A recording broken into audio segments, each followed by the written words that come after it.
pas à vous emparer de toutes les chaises qui sont sous vos yeux. Il n'y en a pas pour tout le monde, mais il y en a encore un petit peu en rab. Voilà. Donc, on va commencer. Bonjour, bonjour, bonjour. J'espère que vous allez bien. Je me présente, je m'appelle Pauline Rivière, je suis journaliste pour Le Connecteur et Le Connecteur organise les apéros sur Clermont-Ferrand. Vu qu'on est très très nombreux, je rappelle juste que sont les apéros. Ça a été initié il y a des années par Enseignement Auvergne Nouveau Monde. Le but, ça a été imaginé par des entrepreneurs qui se disaient que c'était trop dommage qu'on ne sache pas qu'il y avait plein de projets qui se passaient en Auvergne. Et donc, ce sont des formats très informels et conviviaux, voilà, comme ça, avec des porteurs de projets, quel que soit leur niveau d'avancement. Ça peut être au stade de l'idée, comme déjà une entreprise qui a envie de parler de ce qu'ils font. Ils ont elles ont 3 minutes pour le faire. On pose quelques questions et puis après, on boit un coup. Voilà. Donc, normalement, on est plutôt sur des petits événements d'une quarantaine de personnes avec 5 porteurs de projets. Mais ce apéro-là, il est muy spécial. Il a été organisé avec le collectif Magma. Ce sont tous les incubateurs et accélérateurs de la région Auvergne qui sont là. Et qui se sont rassemblés pour organiser, pour aussi proposer des porteurs de projets qui viendront présenter leurs projets et qui seront aussi à votre disposition s'il y a une petite graine dans votre tête qui se dit tiens, j'aimerais bien entreprendre, mais vraiment, je ne sais pas, je ne suis pas encore avancée, ce n'est pas encore assez mûr.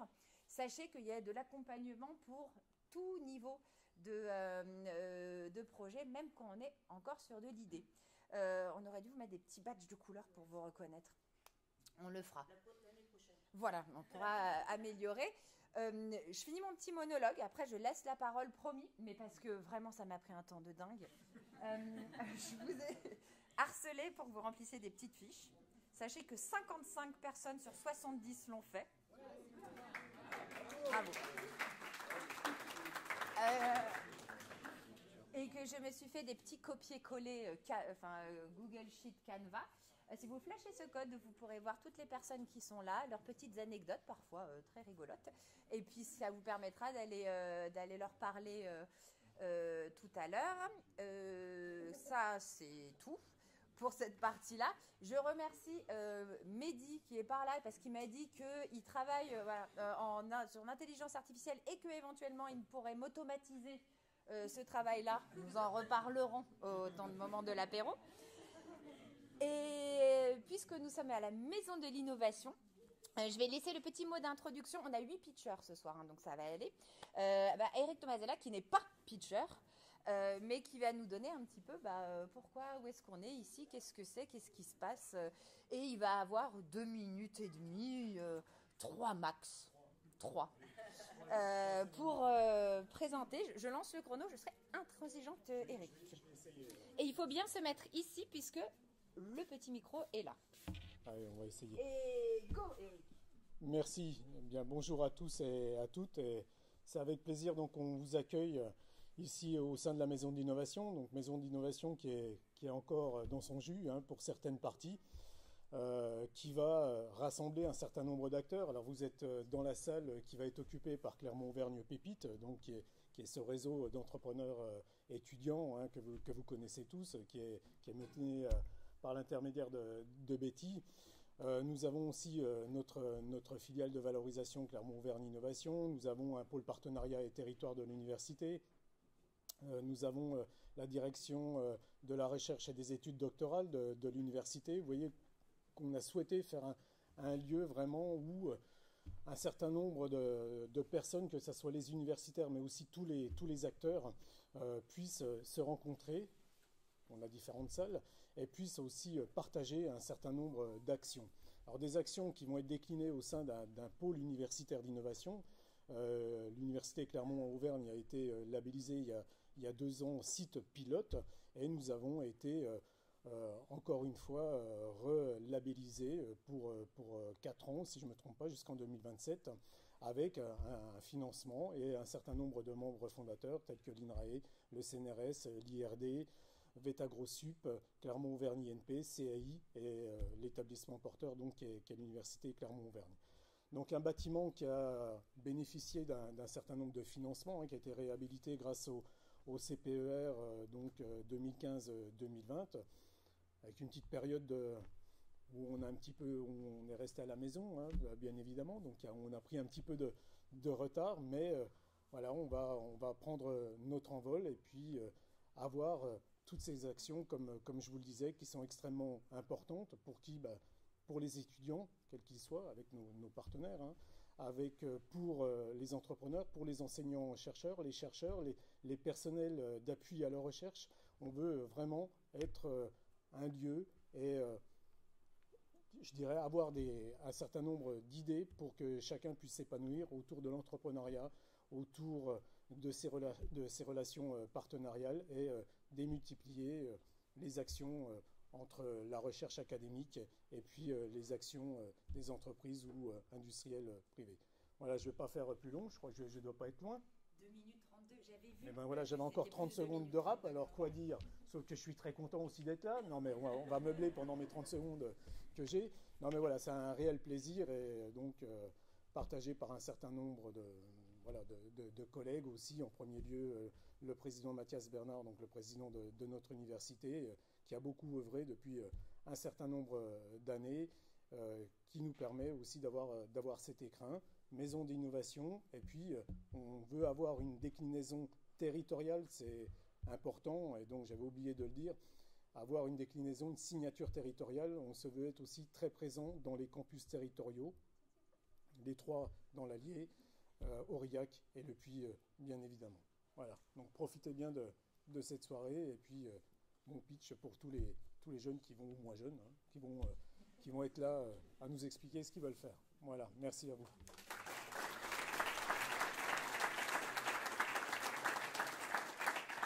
Alors, Eric a pris la parole. On ne fera pas comme Eric. On ne se mettra pas là, loin du micro, mais plutôt face au micro. Je vais laisser la parole Betty. Hop, parce que bon, quand même présenter rapidement Magma, Pépite et tout ça et tout ça et tout ça. 1 minute. 1 minute. On en avait négocié 1 minute. Je vais faire 1 minute. J'essaie de me mettre vers le micro. Donc, déjà, bienvenue à tous. Je suis vraiment super ravie de tous vous accueillir dans notre espace parce que ça fait un petit moment qu'on attendait d'avoir cet espace pour pouvoir travailler avec nos étudiants entrepreneurs. Donc, Pépite, en 3 mots, c'est la sensibilisation, la formation et l'accompagnement des étudiants à l'entrepreneuriat. Alors, il y a quelques étudiants entrepreneurs qui sont ici, il y a quelques anciens étudiants entrepreneurs qui sont ici. Et dans la logique, si vous voulez, Pépite intervient en premier lieu dans l'accompagnement. Donc nous, on accueille les étudiants, on les sensibilise, on commence à leur donner les bonnes pistes pour pouvoir développer leurs projets. Et puis ensuite, l'idée, c'est qu'ils aillent vers les incubateurs qui sont dans le collectif, le collectif Magma. Est-ce que je cite tout le monde? J'ai peur d'oublier quelqu'un. Mais donc du coup, vous allez voir les pitchers tout à l'heure, donc qui vont représenter les différents partenaires. Et voilà, j'espère que vous avez passé une très bonne soirée. En tout cas, nous, on est super contents de vous avoir là.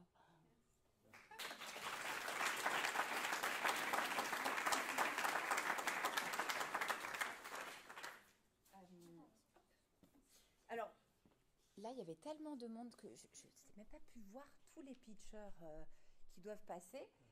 Il est possible que j'ai pas eu... Ah, j'ai bien choisi le jaune, on voit bien comme ça. Il me manquait quelques logos, du coup j'ai pris des petits éléments graphiques pour rappeler le sujet. Et donc, est-ce que Jean-Luc Fauquer est ici? Et il est là. Ah, j'aurais dû reconnaître les lunettes.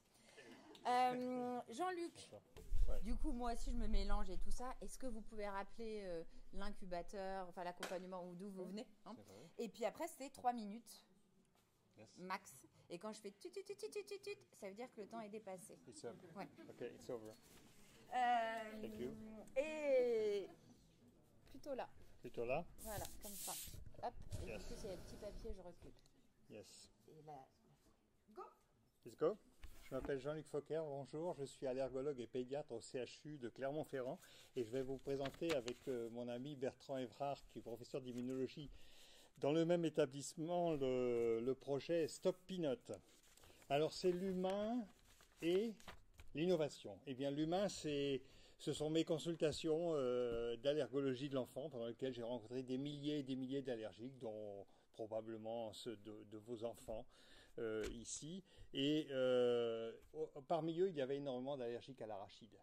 J'ai eu les dernières années 700 allergiques susceptibles de faire des réactions sévères à l'arachide, ce qui est énorme, mais ça me posait vraiment de problème. Et partir en retraite, comme je suis maintenant, et laisser ces enfants avec leur allergie, qui va persister toute leur vie, sans avoir de traitement, ça me posait problème. J'ai donc créé le protocole PITA, protocole d'induction de tolérance à l'arachide, qui a été financé par l'État au cours d'un projet de recherche clinique, qui a été publié, qui a été remarqué. Nous avons effectué des brevets avec Bertrand. Nous avons obtenu 24 brevets européens, brevets américains, brevets canadiens. Et nous avons ensuite contacté, via le CHU, Clermont-Auvergne Innovation, ici représenté par Isabelle. Alors, qu'est-ce que c'était cette invention? Cette invention, c'est une gélule dans laquelle on met de la cacahuète. Bon, c'est tout con. Et puis, on a plusieurs utilisations de cette cacahuète. D'une part, pour effectuer des tests de provocation par voie orale, c'est-à-dire pour provoquer une allergie alimentaire chez un enfant, pour savoir quel est son seuil de réactivité. Deuxièmement, pour induire une tolérance, c'est-à-dire augmenter son seuil de réactivité en lui faisant bouffer des cacahuètes masquées dans des gélules. Et troisièmement, pour maintenir cette tolérance au fil du temps, puisqu'il a été prouvé que quand on ne maintient pas cette tolérance, on perd cette tolérance. Et donc, il y a trois utilisations. Et donc, fort de cette preuve de concept à travers l'étude clinique PITA, fort des brevets obtenus, fort des études de marché qui ont été idylliques pour nous et qui se sont terminées par de grands feux verts, nous avons initié un processus de pré-incubation puis d'incubation et maintenant de maturation pour lequel nous allons travailler avec Clermont-Auvergne Innovation. Alors, qu'avons-nous proposé pour les 2 ans qui viennent? Des travaux sur la production et la standardisation de l'arachide, des travaux de mécanistique, des travaux sur les études cliniques complémentaires chez le petit enfant, chez l'adulte, une étude au long cours aussi, et puis des études de pharmacocinétique. Voilà le programme que nous avons en 3 minutes. Puis après, eh bien, il y a plein d'autres possibilités, levée de fonds, études en phase 3, AMM, etc. Et vos questions. Je vous remercie de votre attention.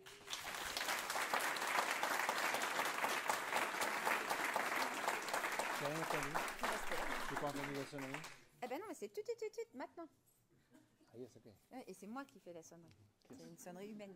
Est-ce qu'il y a des questions pour Jean-Luc qu'on ne lit pas? Oui. Merci pour votre intervention. Je fais partie de ces enfants allergiques aux arachides.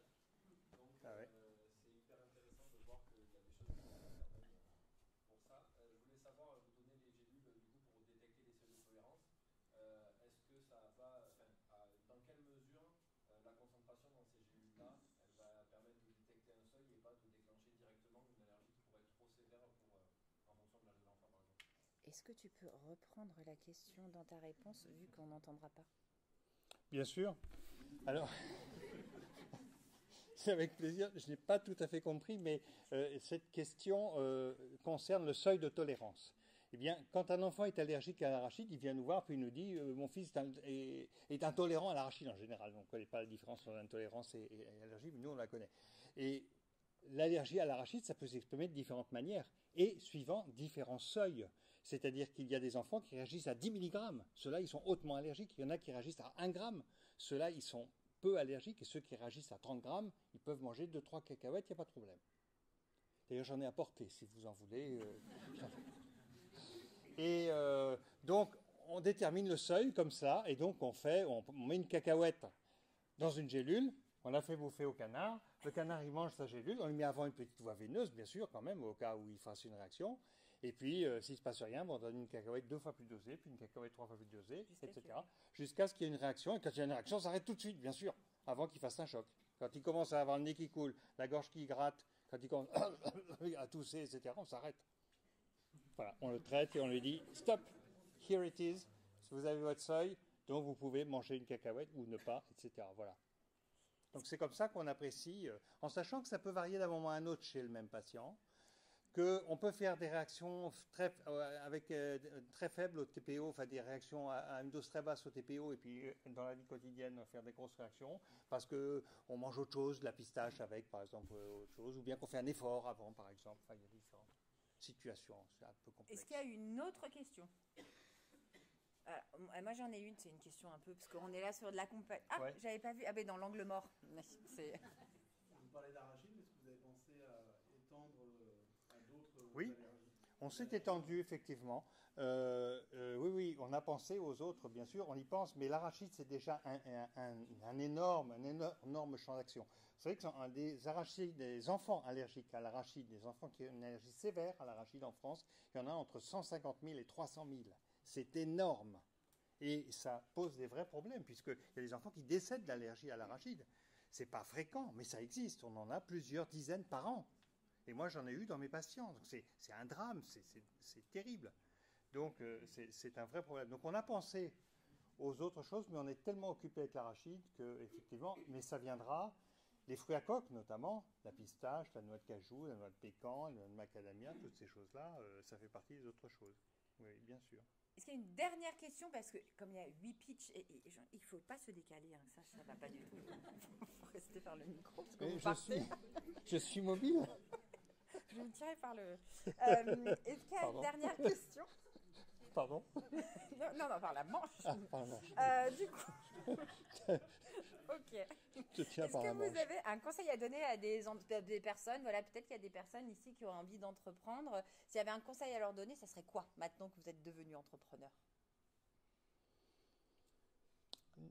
Nous, on est deux, Bertrand et moi. Pour l'instant, on est peu.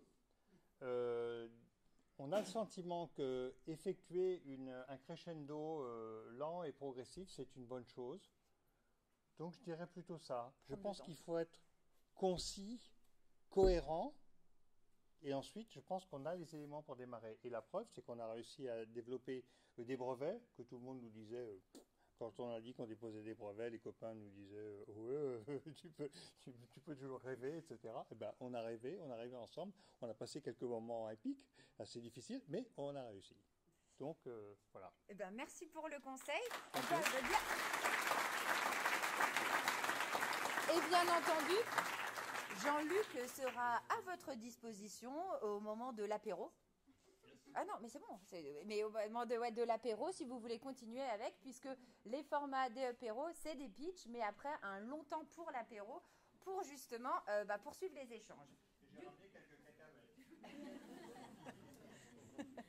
Et voilà, c'est la participation à l'apéro. Merci Jean-Luc. Et donc là, on n'arrive toujours pas à le lire parce que voilà. Camille Beauchamp de Simélo. Et donc, on rappelle que Jean-Luc est donc busy, clairement Auvergne Innovation pour l'accompagnement. Simélo. Ah, ou bien sûr, la petite illustration. Bonsoir. On est au four et au moulin aujourd'hui, puisque je te fais travailler. Lola est en vacances. Et du coup, bien entendu, maintenant là, tout le monde voit mes trucs.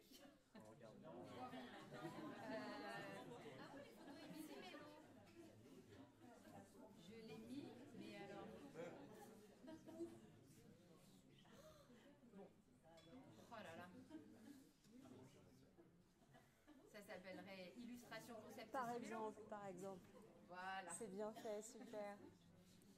Hop là. Merci. Et go. Rebonsoir à tous. Alors, je suis Camille Beauchamp et je suis la porteuse du projet Simélo. Et moi, je suis accompagnée par l'incubateur Coco Shaker. Alors, pour débuter, je vais déjà vous dire en préambule que je vais vous parler de la mort. Et pour vous rassurer ensuite, je vous promets qu'en parler, ça ne la fait pas venir. Et plus précisément, je vais vous parler des cimetières. Et encore plus précisément, je vais vous parler des sépultures. Est-ce que vous avez déjà remarqué à quel point nos cimetières sont gris, sont minéraux, sont imperméabilisés, où il est assez rare d'y croiser une coccinelle, une fleur sauvage ou encore d'y entendre le chant des oiseaux au printemps. Et c'est en partant, et pour vous donner un premier chiffre, il y a environ 40 000 cimetières en France, 600 000 décès par an, et finalement c'est assez considérable.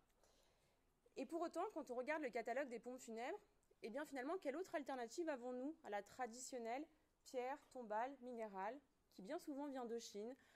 Eh bien, pas grand-chose, voire rien du tout. Et c'est en partant de ce constat que j'ai imaginé Simélo. Similo, c'est un concept unique qui repense complètement la sépulture. Alors comment? C'est une sépulture à tendance végétale, vous le voyez sur cette illustration. En partie verticale, on va retrouver la stèle, mais une stèle qui va être constituée d'une structure qu'on va venir remplir avec des matériaux naturels, bois, pierre, branchages, feuilles mortes, le tout constituant un petit gîte très douillet pour la biodiversité, une sépulture qui soit aussi 0% plastique et 100% recyclable.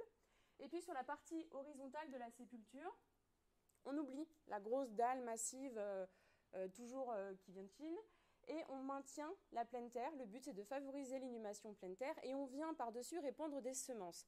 Des semences qui sont sélectionnées pour leur capacité à s'adapter au contexte des cimetières, c'est-à-dire à faible entretien, à faible arrosage. Des semences qui vont aussi avoir un intérêt pour la biodiversité, donc on va lui offrir le gîte, mais on va aussi lui offrir le couvert. Et puis des semences qui vont aussi apporter un vrai embellissement à la sépulture.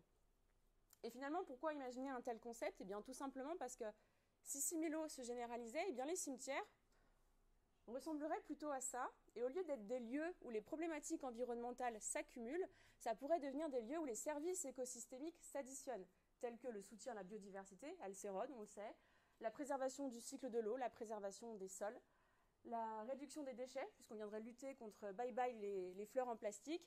Et puis surtout, on ferait de ces lieux, qui ont une valeur hautement symbolique, on leur redonnerait leur fonction première, qui est d'être des lieux de recueillement paisibles et agréables. Alors moi, aujourd'hui, je suis accompagnée par Coco Shaker. J'ai fait leur programme expérimentation depuis janvier. J'ai tellement aimé l'aventure que j'ai continué sur le programme expérimentation. Aujourd'hui, j'ai un prototype qui est développé. Là, je suis en phase de recherche de partenaires, des particuliers, des collectivités, des pompes funèbres. S'il y en a dans la salle, venez me voir après.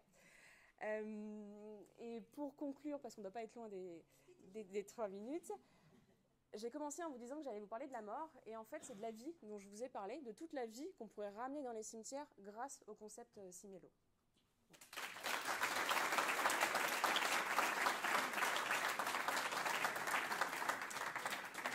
Est-ce qu'il y a des questions? Alors, moi j'en ai une. Comment en fait ça se passe? Par exemple, on me dit, oh bah tiens, moi je veux quelque chose qui ressemble à ça. Comment on fait? En fait, est-ce qu'aujourd'hui, il y a tous les cimetières sont OK? Il faut que ce soit des cimetières qui acceptent qu'on ne soit pas sur de la pierre tombale. Comment ça marche?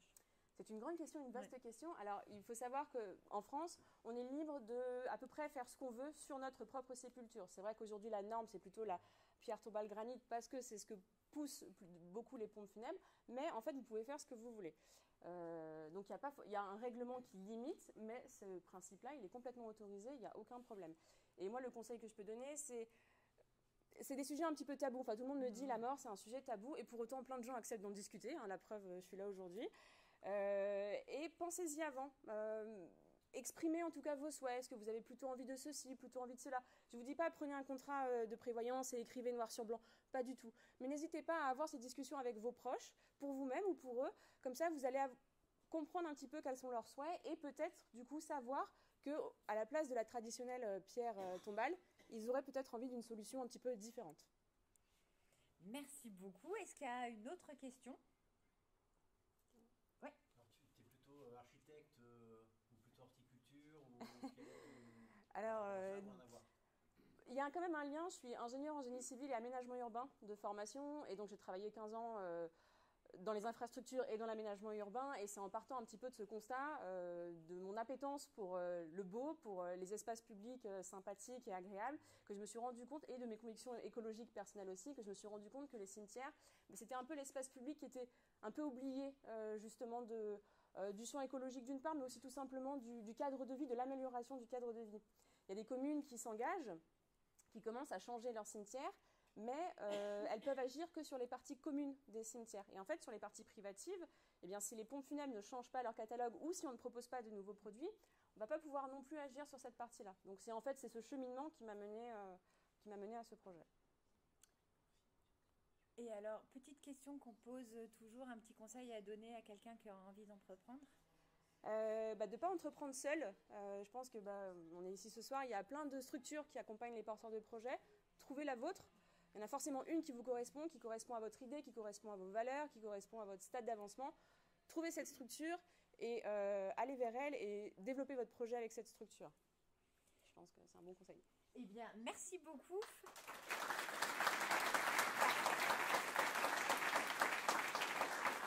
Et juste pour information, la mort, c'est un sujet tabou. Il n'y a qu'un moment dans l'année où on peut en parler, c'est pour la Toussaint. Donc le prochain dossier spécial du connecteur, ça sera justement sur la mort autrement et sur toutes les innovations qu'il existe aujourd'hui sur ces sujets pour justement le détabouifier. Je ne sais pas si on peut dire ça. Et donc là, je vais disparaître du cadre pour remettre ma slide. Et on va accueillir, Éléonore Monnier. Si elle est là. Et c'est pas le bon. Pierre Jal. Ouais. Et voilà. Donc, présenter l'incubateur ou l'accélérateur et après 3 minutes. D'accord. Moi, j'ai été portée avec Landestini à Aurillac. Donc, bonsoir à tous. Je suis Éléonore Monnier, je suis infirmière de formation. Et j'ai exercé pendant une dizaine d'années en psychiatrie et ensuite plusieurs années dans le milieu social avec l'accueil d'enfants et d'adolescents. J'ai choisi d'être infirmière parce que c'était important pour moi de prendre soin des personnes. Et j'ai choisi la psychiatrie parce que c'était vraiment une autre approche. Et pendant cette pratique, j'ai aussi souhaité me former un peu plus que ce que j'avais. Donc je suis allée vers la formation dans le domaine psychologique, vers d'autres outils thérapeutiques et aussi vers le bien-être.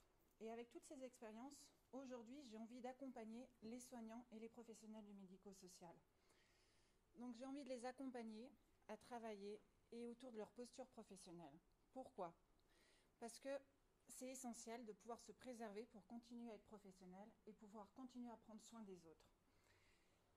Quand une équipe ou quand des professionnels sont régulièrement confrontés à des situations de stress, à des situations de violence, à des situations de deuil, à des situations de détresse, eh ben c'est compliqué de pouvoir continuer à prendre soin en étant toujours en équilibre entre deux choses.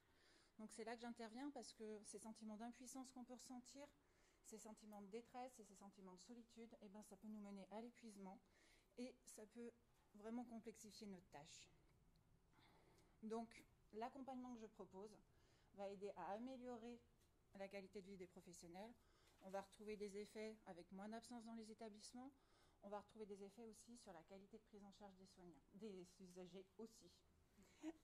Et donc, je propose des accompagnements individuels, je propose en groupe, mais surtout en structure. En structure, je propose des ateliers qui vont être construits en fonction des besoins des personnes, en fonction des besoins des professionnels et des équipes. Et donc ces ateliers, pour ça, j'ai une boîte à outils qui est de ma pratique et qui est de toutes mes formations. Donc je peux avoir le photolangage, je peux animer des ateliers sensoriels, je peux aussi proposer l'EFT, qui est une technique de libération des émotions par des points d'acupression. Et tout ça se construit en fonction des besoins des personnes, des besoins de l'équipe qu'on va repérer, pour pouvoir les amener soit à avoir du bien-être pendant ces temps d'atelier, soit à construire aussi leurs propres ressources, leurs propres stratégies pour justement lutter et être bien et perdurer dans leur profession. Donc en tout cas, je vous remercie pour cette écoute. Et ce soir, moi, je développe mon activité. Donc je suis preneuse de tout contact avec des dirigeants de structures et même des professionnels qui peuvent me faire découvrir les structures locales, les établissements qui existent et ce qui se propose actuellement dans le domaine. Voilà, merci beaucoup.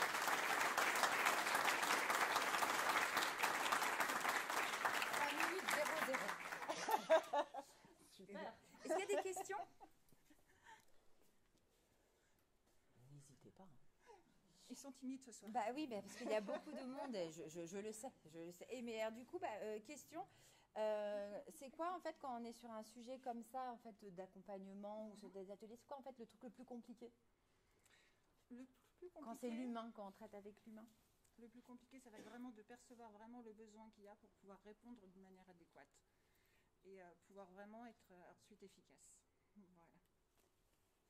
Oui. Du coup, dans ce cadre-là, vous vous adressez à des infirmiers directement ou à des structures hospitalières Alors, voilà, à titre libéral, je peux recevoir les infirmiers, les soignants et les éducateurs ou toute personne qui accompagne.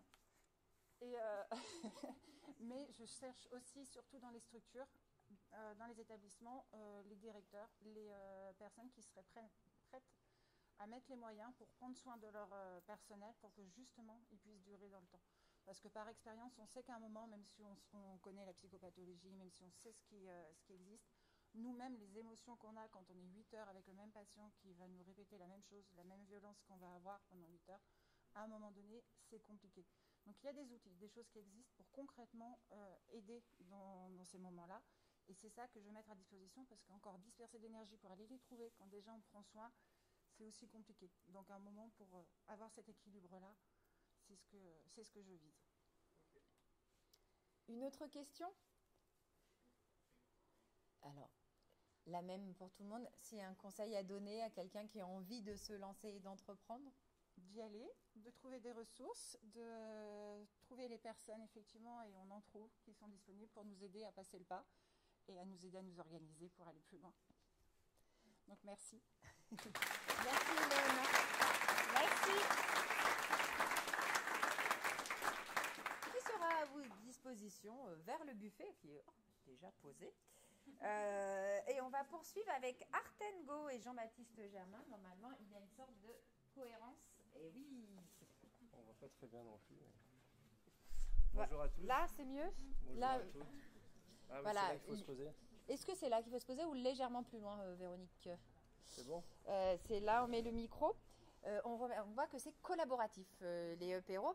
C'est un des initiateurs qui a inventé le concept il y a 6-7 ans de ça. Donc voilà. Donc très bien, très bonne idée. C'est parti. Voilà, j'ai fini. Go. Donc, bonjour à toutes, bonjour à tous. Je m'appelle Jean-Baptiste Germain et je suis le fondateur de Artengo. Donc Artengo, c'est rendre accessible l'art au plus grand nombre. C'est le rendre visible et permettre à des artistes de trouver un maximum de relations pour exposer leurs œuvres. Donc pour mieux comprendre comment est née mon idée, il faut revenir à 3 ou 4 ans en arrière. Il faut savoir que je suis moi-même un peu artiste, donc vraiment au niveau passion. Et il faut savoir que j'ai aussi un Airbnb. Donc vous allez demander pourquoi Airbnb. Donc il faut imaginer mon appartement, il y a des œuvres d'art qui sont exposées un petit peu partout. Et un jour, j'ai un de mes locataires en partant qui m'a demandé si il pouvait acheter une des œuvres d'art. Et c'est là où j'ai eu le déclic. Je me suis dit, pourquoi pas amener les œuvres dans des lieux donc, qui ne sont pas dédiés à l'art, donc des lieux où il y a donc des visites comme des locations, mais aussi des espaces publics. Donc c'est pour ça que j'ai créé Artengo. Artengo, c'est une plateforme de mise en relation qui est sous la forme d'une application mobile et qui va permettre à tous les artistes visuels de rentrer en relation, en contact avec des lieux publics. Quand je dis lieux publics, c'est des lieux donc, où il y a du passage et qui ne sont pas dédiés à l'art. Donc des bars, des restaurants, des espaces de coworking, ça peut être des salons de coiffure, des hôtels, des spas. Enfin, l'idée, c'est de multiplier les lieux pour augmenter la visibilité des artistes. Donc, en gros, au niveau de l'utilisation de l'application, c'est simple. C'est un petit peu comme un site de rencontre. On a des profils pour des artistes, des profils pour les espaces d'exposition, qui seront des espaces partenaires. Ils créent leur profil, ils choisissent l'artiste ou le lieu avec qui ils veulent rentrer en contact.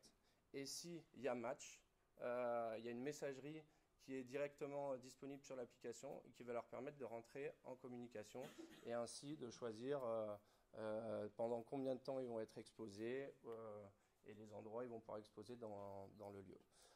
Il y a des petites innovations qui vont permettre de faciliter la vente parce que là, je vous ai parlé de 2 acteurs, donc les artistes et les lieux, mais il y a aussi un acteur qui est important, c'est l'acheteur. Et pour cela, l'idée, c'est d'utiliser ce qu'on a ici, le QR code, qui va être placé sur toutes les œuvres d'art et qui vont permettre de découvrir une description de l'œuvre, connaître un petit peu mieux l'artiste et surtout d'acheter directement l'œuvre sur place grâce à un système de paiement sécurisé, d'où le Artengo, un peu le pick and collect. Donc l'idée, c'est qu'on puisse rapidement acheter une œuvre sur un coup de cœur. Donc voilà, après pour parler de l'avancement, aujourd'hui il y a un prototype assez avancé qui a été réalisé, mais étant donné que j'ai été accompagné pendant 8 mois grâce à Ubique, il y a beaucoup de choses qui ont changé, qui ont évolué. Donc je rajoute des fonctionnalités à mon prototype et donc aujourd'hui l'idée c'est de monter, de lever des fonds, enfin de trouver des subventions et d'avancer sur sur des paramètres plutôt juridiques et par rapport à l'application. Voilà.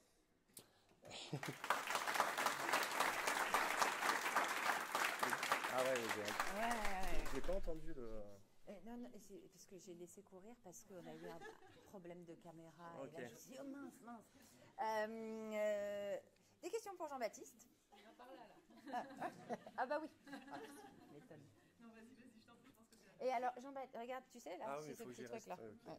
Donc évidemment, tu demandes pourquoi on est tous les deux. On est tous les deux artistes. Ok, super.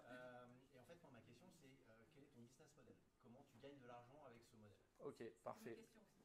Ah oui, bah, tu vois, les deux esprits se rencontrent. Est-ce que tu peux répéter la question sur le micro? Alors mon business model, il est assez simple. Donc déjà l'application, on la télécharge, elle est gratuite. Elle est donc disponible sur les différents stores. Et vous allez donc les artistes ont une commission qui est supérieure à celle que l'on trouve dans les galeries d'art et dans les galeries d'art en ligne. Bon, après, il y a pas mal de business models aujourd'hui. Il y a beaucoup de manières de trouver l'art aujourd'hui, notamment avec les galeries d'art en ligne suite au Covid. Mais moi, ça va être sur une commission. Les artistes ont une commission, moi j'ai une commission, et les lieux d'exposition ont aussi une petite commission. Parce que l'idée, c'est de créer un partenariat. Je veux des lieux qui soient là pour mettre en avant les artistes, de faire un travail, alors pas de vendeur, parce que l'idée, c'est que l'application soit un outil d'aide à la vente, mais on est sur une commission qui est prise à chaque vente. Et il y aura un système aussi d'abonnement, voilà, l'abonnement qui va permettre d'augmenter la commission des artistes et d'avoir une visibilité sur les réseaux sociaux avec des posts qui seront faits grâce à la communauté que j'aurai créée suite à la création de tout ce qu'il faut que je fasse encore aujourd'hui. Mais l'idée, c'est ça, commission et un abonnement qui permettra d'avoir une augmentation de sa commission et une plus de visibilité sur les réseaux sociaux avec une communication autour de chaque artiste. C'est clair C'est clair, mais tu as le montant des commissions ou c'est encore en définition Non, ce sera donc en gros pour l'abonnement gratuit, on sera sur 60, 30, 10 et dès qu'on paye un abonnement donc de 30 €, on aura 75 et 75, 15, 10. Si, c'est ça? Oui, 75, 15, 10. On a plein de questions. Ouais. Oui. Mais voilà, en gros, c'est ça. Après, oui, on en parlera tout à l'heure, ce sera plus simple. Est-ce qu'il y a une dernière question? Oui. Est-ce que pour l'instant tu te limites aux artistes clermontois, commerce clermontois, lieu public clermontois, ou tu vises le national? Alors oui, aujourd'hui c'est local parce que je suis d'ici. J'ai un petit réseau d'artistes. J'ai commencé aussi à prospecter des lieux. Donc l'idée, c'est d'avoir 20 lieux sur la région Auvergne à la fin de l'année prochaine et une quarantaine d'artistes. Voilà. Donc dans un premier temps, c'est de voir si le projet il fonctionne et si mon business model est cohérent. Et après, par la suite, c'est d'investir dans des villes comme Bordeaux, comme Lyon, Marseille. Voilà. Mais oui, ça reste local pour le moment. Un petit conseil à donner à un entrepreneur, parce qu'autrement, l'idée, c'est d'aller au bout de ses idées et de ses rêves. Voilà, de ne pas lâcher, parce que parfois, on a des bonnes idées et on se démoralise, on se dit non, c'est peut-être pas le bon moment. Et ensuite, c'est ça, d'être bien entouré. C'est à peu près ce qui revient la plupart du temps. Merci beaucoup. Merci de votre écoute.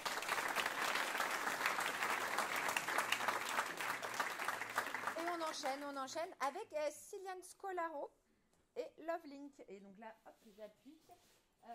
Je vais être on est toujours sur cette notion de post-it. Sinon, après, je rapproche les kakémonos pour limiter l'espace de déplacement. Là, on est pas mal.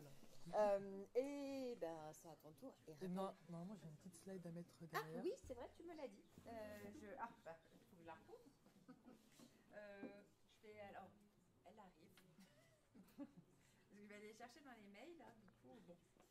Est-ce que tu peux juste au moins dire, justement, est-ce que c'est... Voilà, par qui tu es accompagné? Par Clermont vers une pépite. Ah oui, non, c'était plus pour te... Noël. C'était pour meubler. C'était pour meubler, en fait. Hop là. Hop, c'est bon. C'est bon. Voilà. Et voilà, on va le mettre. C'est pas ça. C'est pas ça, bah non, moi c'est on va essayer ça après, mais normalement il y a une slide avant, mais on peut laisser ça après, c'est pas grave. Bah voilà, moi j'ai que ça. Bon, on va faire avec ça, c'est pas grave. Comme ça, il faut savoir être agile et rebondir, et go. Alors bonjour à tous, je m'appelle Scola Rossilian, du coup je suis un étudiant en première année de gestion à l'IAE Clermont, et je suis accompagné par Clermont Auvergne Pépites. Alors j'ai rencontré ma petite amie pendant le Covid, et malheureusement nous habitons à 300 km de distance. Dans ce contexte, difficile de créer des liens. J'ai donc réfléchi à un moyen de créer des souvenirs avec elle malgré la distance. Et après plusieurs soirs de réflexion, j'ai eu l'idée de Lovelink, une petite boîte remplie de challenges à réaliser à deux. Alors je me suis dit, je vais envoyer cette boîte à ma copine et nous allons ensuite essayer ces challenges pour voir si vraiment on va pouvoir recréer un lien ensemble et avoir une vraie complicité comme les couples qui vivent ensemble. Alors du coup, j'ai imaginé plein de défis. Et je me souviens de notre premier défi qui s'appelait Date en rouge, où nous avons dû préparer un dîner aux couleurs rouges après avoir préparé notre chambre avec des ballons rouges, une petite déco sympa. Et tout ça en FaceTime pour vraiment garder un lien entre nous. Ou encore aussi du challenge crêpe party un dimanche matin. Et c'est vrai, les siennes, elles avaient l'air un peu meilleures. Et je suis pas très bon en cuisine. Et très vite, nos amis ont eu envie de tester notre jeu et ont envie de rejoindre notre aventure. C'est à ce moment-là que je me suis dit, on va essayer de créer une boîte pour vraiment tout le monde et pour que tout le monde puisse le tester. Alors du coup, c'est à ce moment-là que Lovelink est né. Et aujourd'hui, Lovelink, c'est une boîte avec 30 challenges, une expérience à travers laquelle les couples vont renforcer leurs liens, se découvrir ou se redécouvrir. Ça fonctionne pour les couples à distance, mais également pour les couples qui vivent ensemble. Alors Lovelink, c'est un jeu, mais c'est avant tout une expérience et des souvenirs qu'on crée grâce à notre livre Mastery Lovelink. Je vous invite par la même occasion à scanner le QR code juste derrière pour que vous aussi très prochainement puissiez écrire votre histoire avec Lovelink.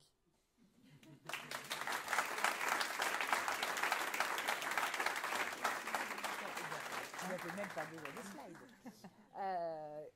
2 minutes, un pitch. Est-ce qu'il y a des questions? Ah non, ça c'était pouce en l'air, c'était pas une question, c'est ça. Je pense qu'il trouve que c'était bon. Moi j'ai oui. une question au niveau de l'avancement du développement, parce que j'imagine que c'est une application mobile. Vous en êtes où et comment vous avez envie de faire pour les prochains mois, prochaines en tout cas années, pour faire avancer le projet? Alors du coup moi je suis au tout début, je suis jeune, je suis arrivé il n'y a pas si longtemps à Clermont Auvergne Pépites. Je suis passé d'abord par le concours entrepreneuriat. C'est vraiment à ce moment-là que je me suis lancé du coup dans l'aventure et j'ai commencé à essayer d'entreprendre. Et du coup pour le projet, au niveau de l'application, j'ai essayé d'abord de me diriger vers les étudiants pour commencer à développer avec eux et avoir vraiment une expérience moi derrière par rapport à ça. Et sinon pour le fonctionnement, j'ai pas vraiment étalé le sujet, mais ça va être une boîte avec des jetons. Et ces jetons, on va pouvoir directement les scanner sur l'application. On va avoir des suggestions de comment faire le défi, comment le réaliser. Et derrière, en fait, il y aura une petite liste de tâches avec des photos envoyées, des vidéos. Et tout ça sera enregistré pour mettre dans un livre qui sera directement envoyé aux utilisateurs une fois qu'ils auront fini l'expérience avec Lovelink. Donc il n'y a pas que du numérique, non, il y a du physique et du numérique. Ok. Voilà. Est-ce qu'il y a une autre question? Petit conseil justement qu'on donnerait à quelqu'un qui aurait envie d'entreprendre. Faut pas se reculer. Et qui aurait envie d'entreprendre? Je pense que le plus important c'est la passion. Si on n'a pas la passion, on ne peut pas forcément entreprendre dans un projet. Et aussi se faire accompagner par d'autres personnes parce que tout seul on va aller vite peut-être, mais plus accompagné, avoir plus de monde autour, on va aller plus loin et on va peut-être réussir notre projet. Très bien.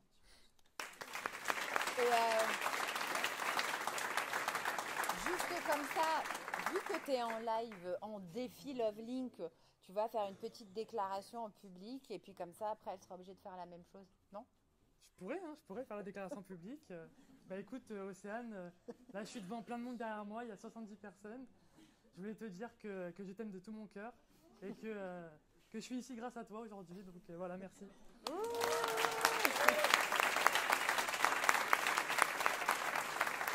Il va falloir faire mieux que ça, Océane. Ça va être dur. Merci beaucoup. Merci. Et on continue. Hop là.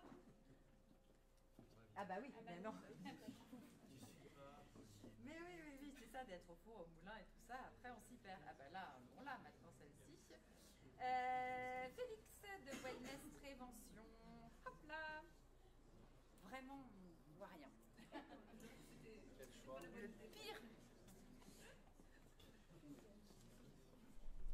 Oui, il y a des petits obstacles. Il y a des petits obstacles qu'il faut passer. Et donc, on est toujours sur une base un petit peu par là. Faut pas bouger. Voilà. On peut bouger, mais pas complètement reculer là-bas. Bon, parfait. Et go. Bonsoir à tous, ravi d'être avec vous ce soir. Marceau Félix, je suis expert en biomécanique du corps et depuis plus de 5 ans, je me forme en neurophysiologie de la douleur. Donc, c'est de la formation continue en lien avec les neurosciences parce que ça évolue tout le temps. Donc, il n'y a pas de diplôme. Notre apprentissage ne s'arrête jamais. Et je suis un des 3 cofondateurs de la société Wellness Prévention. Donc rien à voir avec les salles de sport, même si on s'appelle Wellness. Je le précise parce qu'on me pose toujours la question après.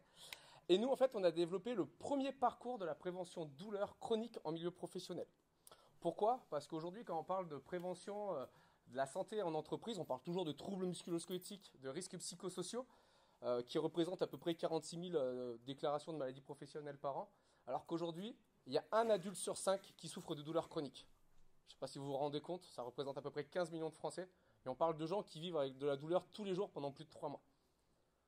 Aujourd'hui, on a la chance, ces chiffres viennent de la Fondation Analgesia, parce qu'on a la chance de collaborer et de travailler avec eux. Et de partir de ce constat, en fait, nous, on a décidé de remettre l'humain au cœur de la prévention. C'est-à-dire qu'au lieu d'avoir toujours une prévention qui est axée autour du métier, des compétences, du poste de travail, on a décidé de remettre l'utilisateur et rendre l'utilisateur autonome face à sa prévention.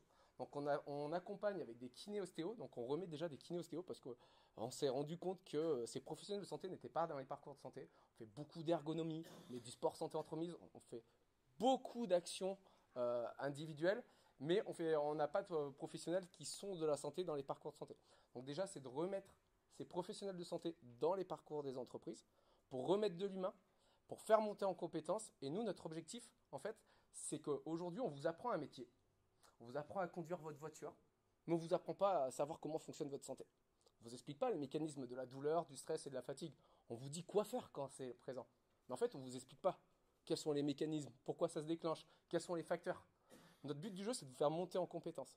Et une fois qu'on vous a fait monter en compétences avec ces professionnels en entreprise, on a développé une application qui vient de la recherche clinique, qui vient des professionnels, pour vous accompagner et pour que vous puissiez avoir en permanence tous les protocoles, toutes les éducations thérapeutiques, toutes les avancées en neurosciences, en santé et en recherche scientifique pour vous accompagner dans votre quotidien 24 heures sur 24, 7 jours sur 7. L'objectif, c'est d'essayer de désengorger les cabinets de kiné-ostéo qui, pour 7 consultations sur 10, n'ont pas besoin d'un professionnel de santé parce qu'en fait, on ne vous a pas formé et c'est de vous redonner le pouvoir de votre santé. Telle est la mission et les valeurs qu'on défend dans notre projet. Donc nous, on n'est pas incubé, on est déjà un peu plus mature. La société existe depuis avril 2018.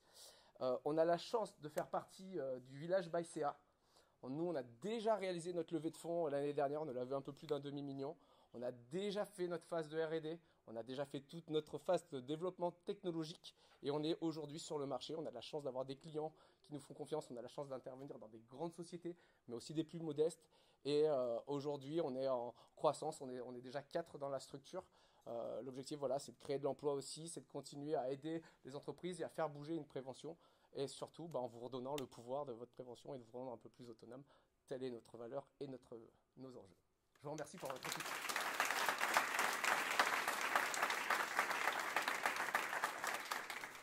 Est-ce qu'il y a des questions?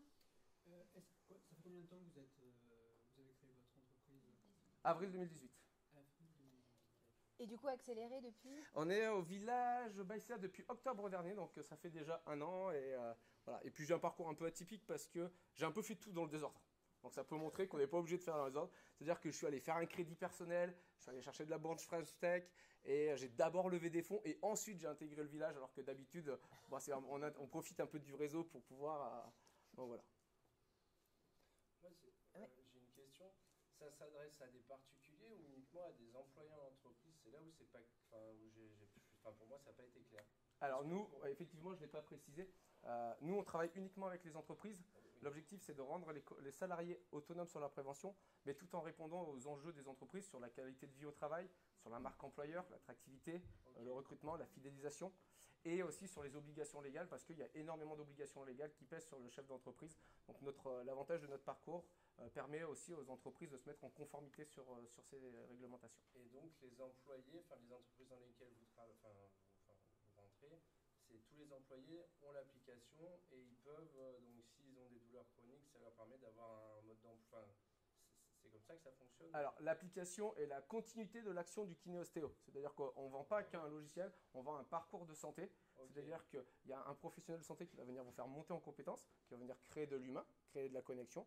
Et derrière, l'application permet en fait de ne pas être sur des actions one-shot, parce que c'est aussi une des problématiques des actions de prévention en entreprise, c'est que les entreprises mettent énormément de budget, énormément d'actions, mais il n'y a pas de prévention. Et la prévention, ça ne s'arrête pas au poste de travail, ça c'est omniprésent, donc l'objectif c'est de pouvoir accompagner après l'intervention d'un professionnel de santé. Mais l'application n'est pas accessible sans un professionnel de santé, c'est un parcours. Ok, ça marche.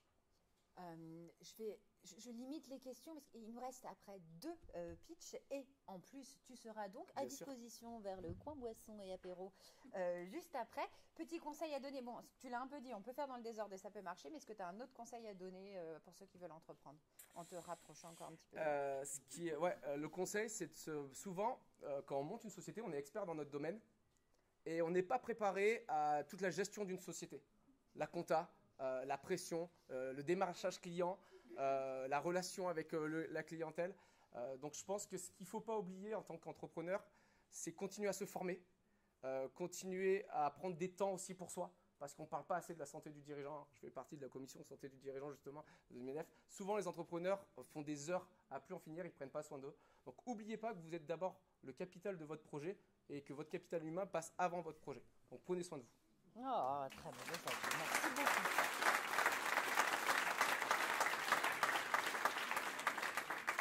C'est au tour de Zoé Pialou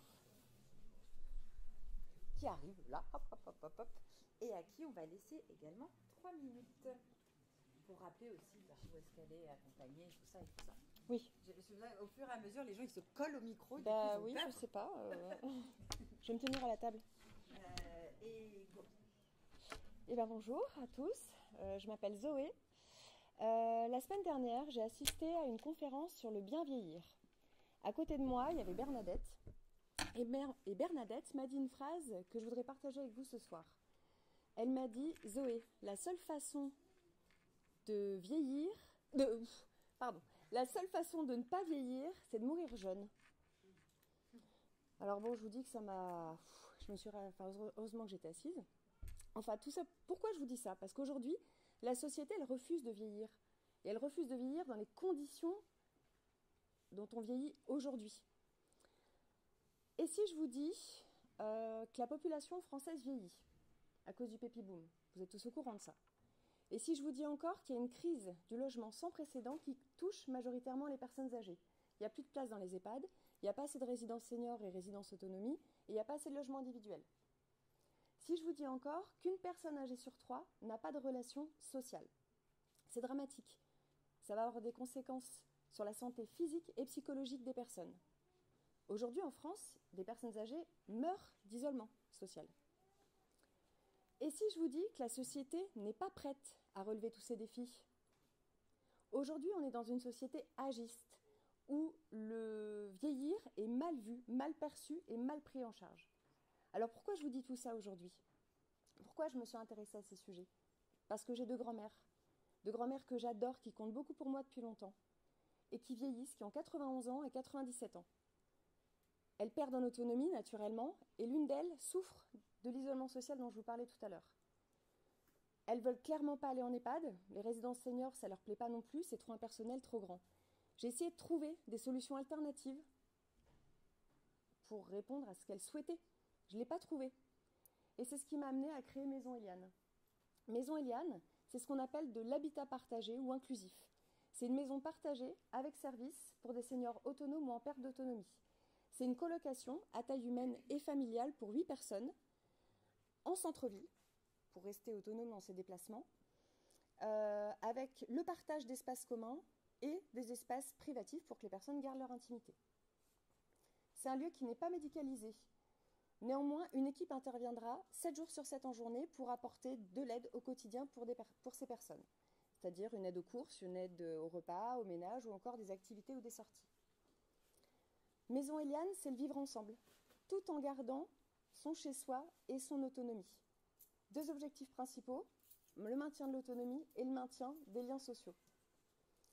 Maison Eliane, c'est une solution innovante, humaine et personnalisée qui replace l'humain au centre de ses préoccupations et qui accompagne le vieillissement. Voilà, Maison Eliane, c'est vivre chez soi mais sans être seul.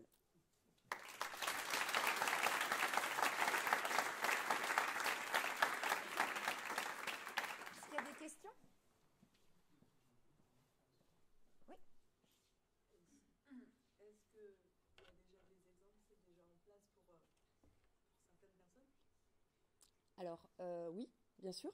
Oui, c'est un concept, l'habitat partagé inclusif, c'est un concept qui existe, qui est assez récent, mais qui existe depuis plusieurs années. Il y en a déjà sur le Puy-de-Dôme, mais qui sont principalement en milieu rural. C'est pour ça que je propose quelque chose en centre-ville.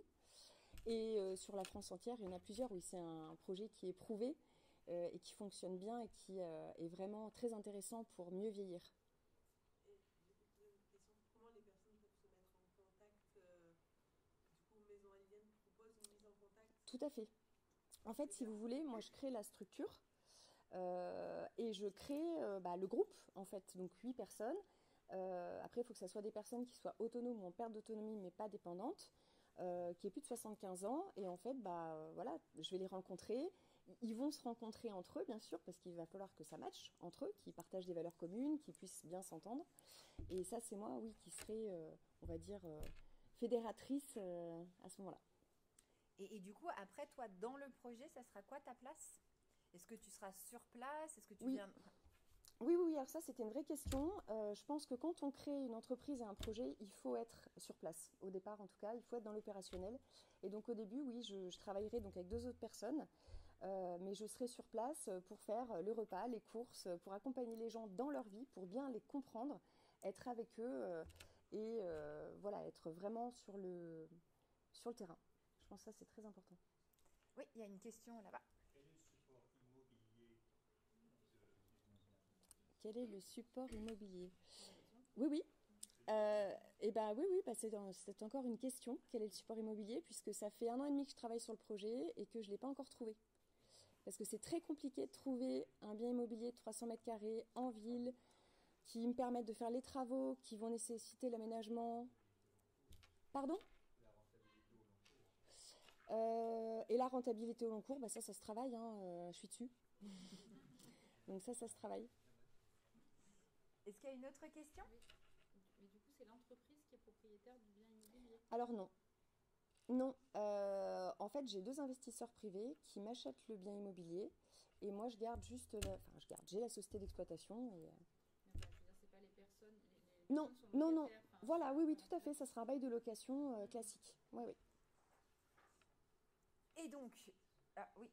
Et du coup, ça fonctionne, vu que c'est de l'accueil de personnes âgées, ça fonctionne quand même avec les aides qui existent, comme l'aide personnalisée d'autonomie, des choses comme ça. Oui, tout à fait. Alors c'est vrai que ça dépend pas de l'ARS, c'est pas une structure médico-sociale puisqu'il n'y a pas de médical dedans. Mais oui, l'APA, les APL, les choses comme ça peuvent s'appliquer aussi. Je vois le temps qui défile. Du coup, s'il y a d'autres questions, Zoé sera à votre disposition. Petit conseil à un entrepreneur, rapidos. Eh bien oui, j'ai pas parlé de Open Incubator Square Lab, puisque j'ai été incubée pendant 1 an chez eux. Et pour moi, voilà, c'était indispensable. Quand j'ai commencé à travailler sur le projet, j'ai très vite compris que je ne pourrais pas rester seule. Et qu'il fallait vraiment que je me fasse accompagner par une structure qui me structure, justement, qui structure le projet, qui est là, en fait, qui est présente, qui m'accompagne au quotidien et qui me permettent aussi de rencontrer d'autres entrepreneurs. Et ça a pour moi été hyper important. Eh bien, merci beaucoup.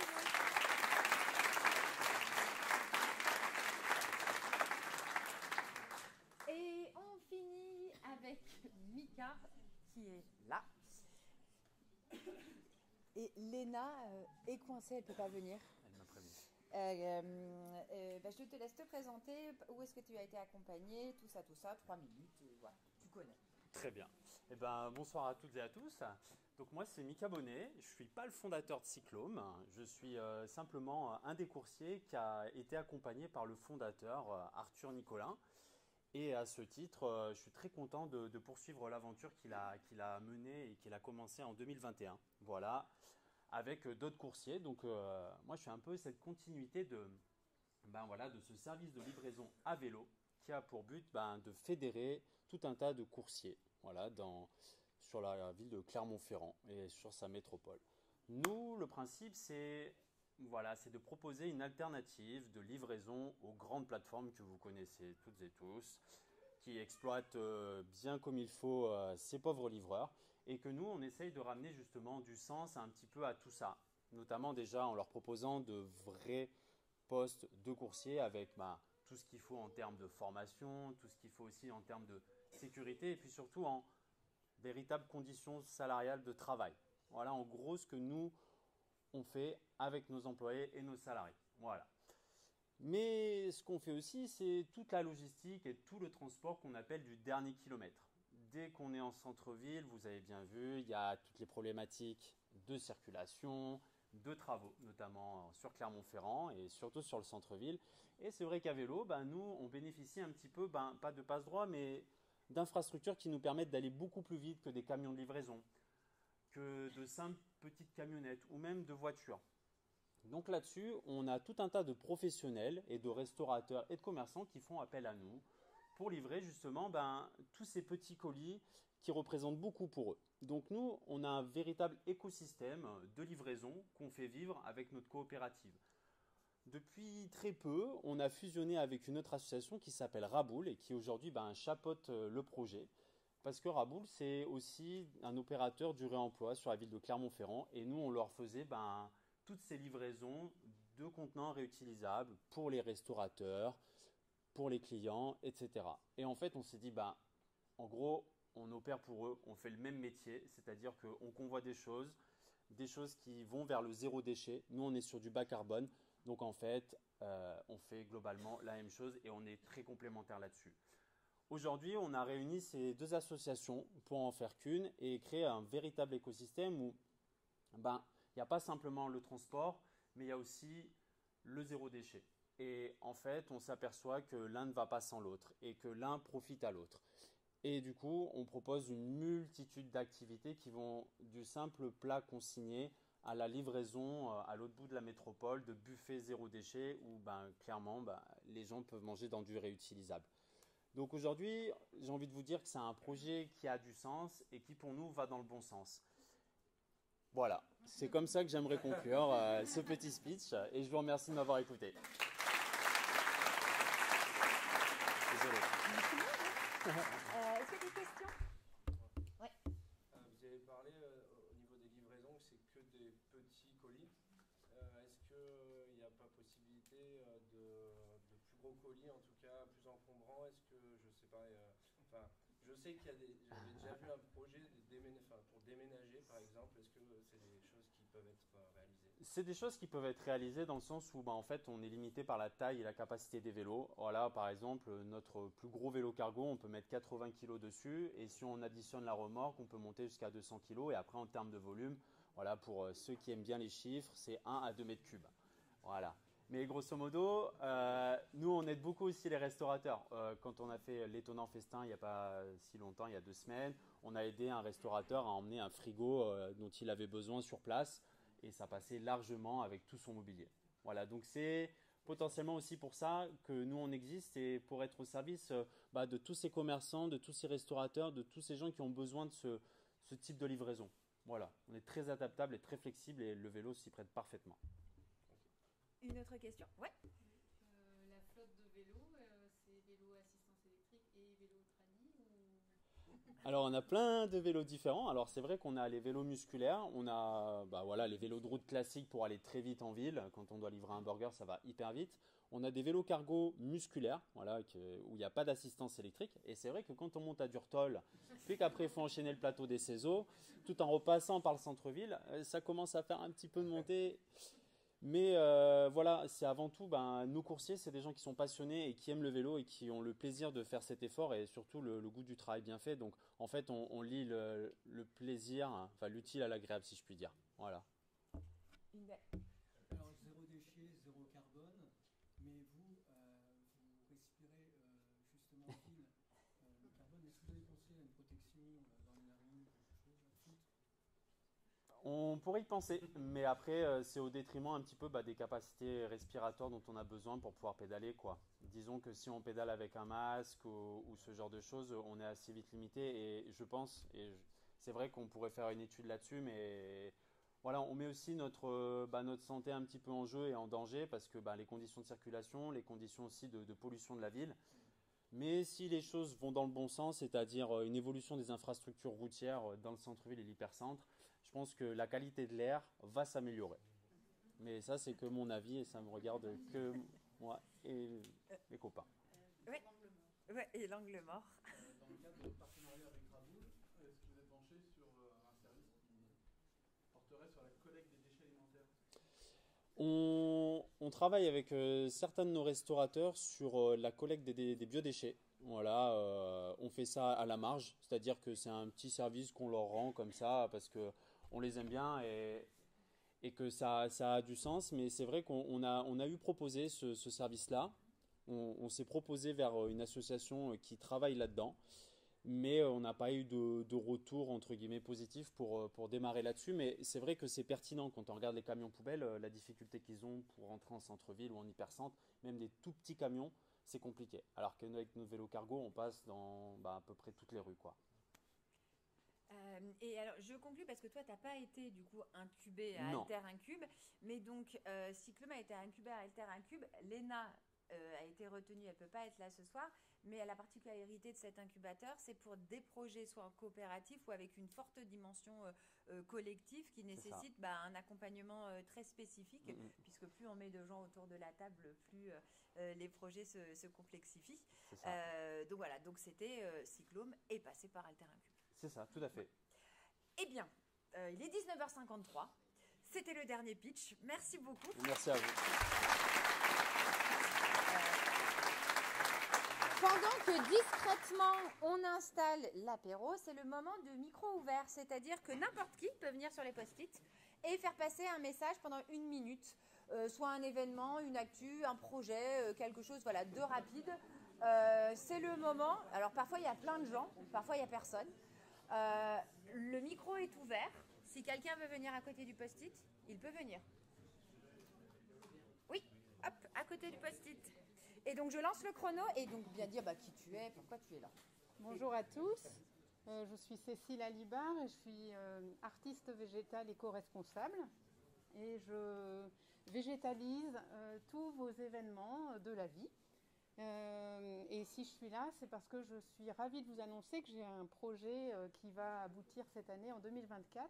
J'ouvre un salon de thé fleuriste à Clermont-Ferrand et vous allez me demander où ça va s'ouvrir. Et c'est là que je vous demande à vous d'agir. Si vous connaissez un lieu, donc je veux y faire une bulle de verdure, un lieu en centre-ville avec une terrasse, un extérieur que je vais végétaliser.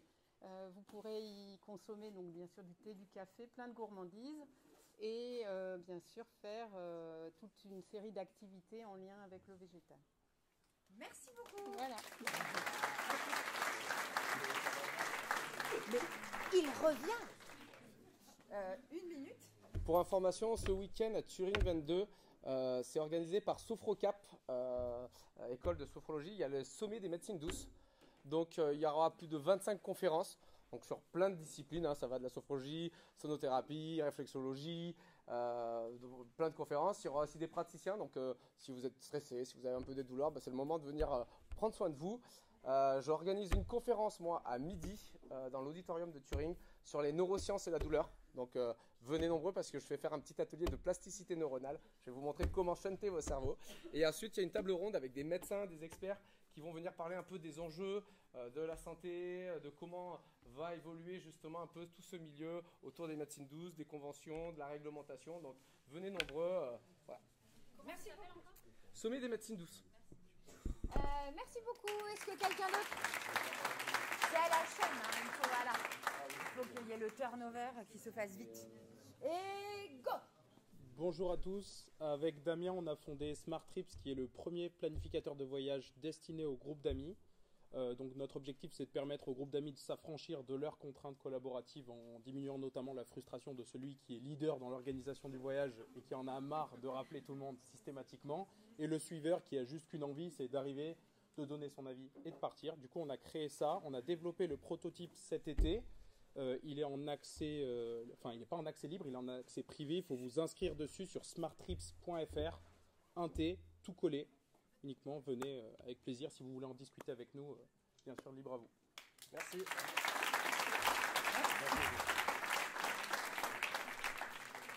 Est-ce qu'on veut parler? Ah! Et go! Bonjour, je suis menuisier et j'aime créer, donc... Non, mais c'est parce qu'en fait, je me dis, cette table, tout le monde fait tic-tic et là, ça va s'entendre au niveau du micro. Mais... Alors, je suis menuisier, auto-entrepreneur et je fais pas de la menuiserie traditionnelle, j'aime créer et j'ai développé un concept, ce qu'on appelle la planche pique-nique, la planche casse-croûte. Et le plus simple, c'est que je vous montre. Donc, voilà. C'est une petite planche 2 en 1, c'est-à-dire qu'il y a le couteau avec, ça tient tout seul. Maintenant, moi j'ai la planche, j'ai le couteau, vous avez le saucisson, la bouteille, enfin c'est l'apéro. Ça va très bien pour faire la randonnée, pour mettre dans une voiture, pour tout un tas d'activités. Voilà. Et ça s'appelle comment? Alors, mon site, c'est le trait de scie. Le trait comme un trait et une scie comme une scie pour couper. Voilà. Merci beaucoup.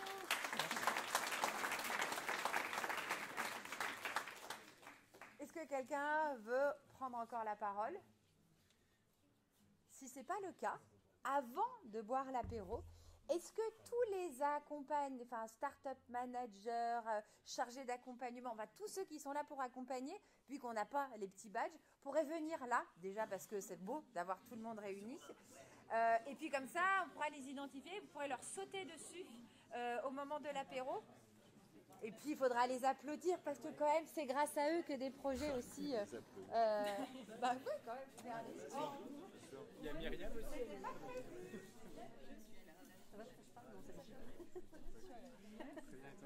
Et qu'on va pousser le vidéo proche parce que là, c'est mieux.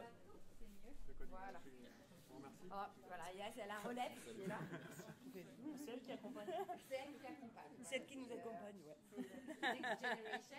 Donc, déjà, merci beaucoup parce que c'est grâce à vous aussi que l'écosystème de l'innovation.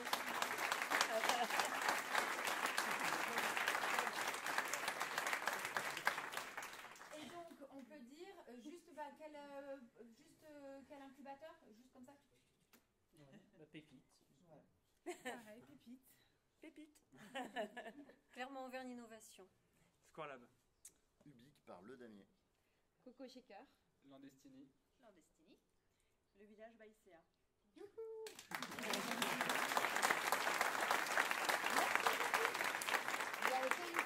y a une photo, on pourra la mettre en grand, comme ça vous pourrez les retrouver après. C'est bon? Merci beaucoup. Et juste le dernier, sachez qu'on avait amené plein de trucs à boire et dont des bières et qu'on avait oublié le décapsuleur. Et c'est grâce à Arnaud qui fabrique des décapsuleurs en bois made in Merci Arnaud. Voilà, qui est là, qu'on va pouvoir boire un coup. Merci beaucoup.